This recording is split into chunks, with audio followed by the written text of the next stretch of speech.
അസ്സലാമു അലൈക്കും വറഹ്മത്തുള്ളാഹി വബറകാതുഹു. ബിസ്മില്ലാ വൽഹംദുലില്ലാ വസ്സലാത്തു വസ്സലാമു അലാ അഷ്റഫിൽ മുർസലീൻ വആലിഹി വസഹ്ബിഹി അജ്മഈൻ. അമ്മാ ബഅദ്.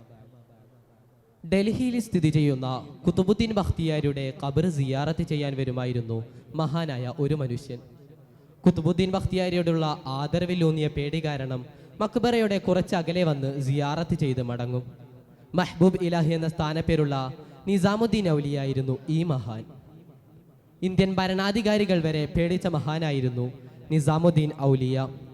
ക്രിസ്താബ്ദം 1238 ഉത്തർപ്രദേശിലെ സോയത് നദിയുടെ തീരത്തുള്ള ബുദോനിലായിരുന്നു ജനനം.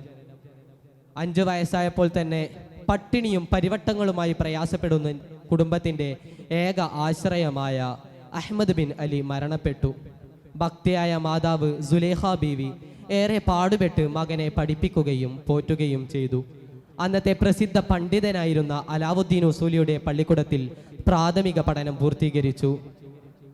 പണ്ഡിത്യത്തിൽ പരമസമ്പന്നനും പണത്തിൽ പരമദരിദ്രനായിരുന്നു മഹാനവറുകൾ. 12-ാം വയസ്സിൽ മൗലാന അബൂബക്കർ ഖവാലിയുടെ ശിഷ്യത്വം സ്വീകരിച്ച ശേഷം 16-ാം വയസ്സിൽ ബുദോനിൽ നിന്ന് ഡൽഹിയിലെത്തി.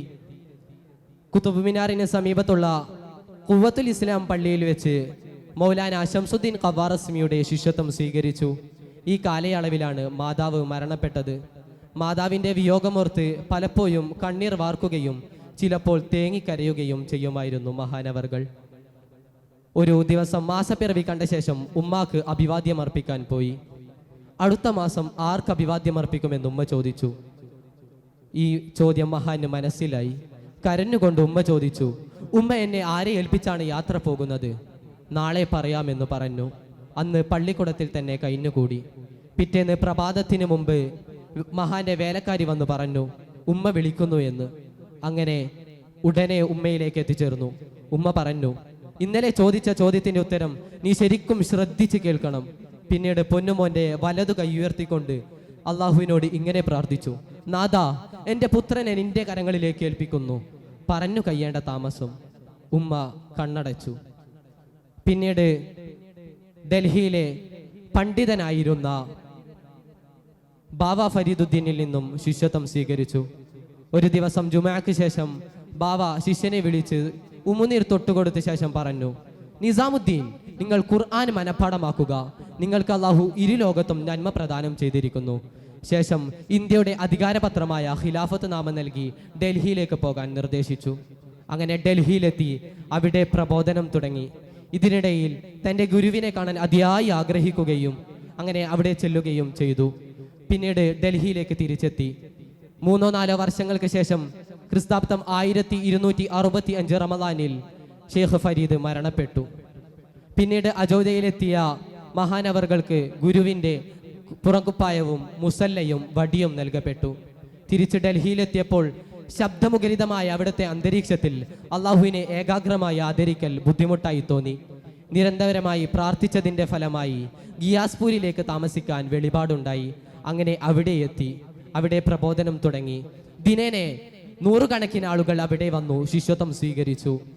എല്ലാ ദിവസവും 400-500 റക്അത്ത് നിന്ന് രാത്രിയിൽ നിസ്കരിക്കുമായിരുന്നു മഹാനവറുകൾ. പിന്നീട് കുറെ കാലം അവിടെ കഴിഞ്ഞു.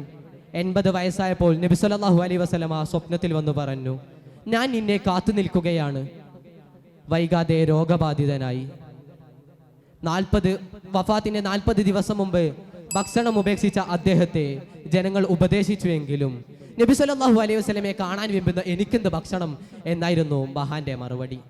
വൈകാതെ ക്രിസ്താബ്ദം 1325 മഹാനവറുകൾ ഈ ലോകത്തോട് വിട പറഞ്ഞു. അള്ളാഹു മഹാനവറുകളുടെ മദത് നൽകി അനുഗ്രഹിക്കുമാറാവട്ടെ. ഖബർ സ്ഥിതി ചെയ്യുന്നത് ഡൽഹി നിസാമുദ്ദീൻ റെയിൽവേ സ്റ്റേഷന് സമീപത്താണ്. ഈ കാണുന്ന രീതിയിൽ ഖബർ പണിതുണ്ടാക്കിയത് ക്രിസ്താബ്ദം 1562 അവലംബം മനാഖിബു ഷെയ്ഖുൽ മശായിഖ് ഔലിയ ഇസ്ലാം. വാക്കുകൾക്ക് വിട. അസ്സലാമു അലൈക്കും വറഹ്മത്തുള്ളാഹി വബറകാതുഹു.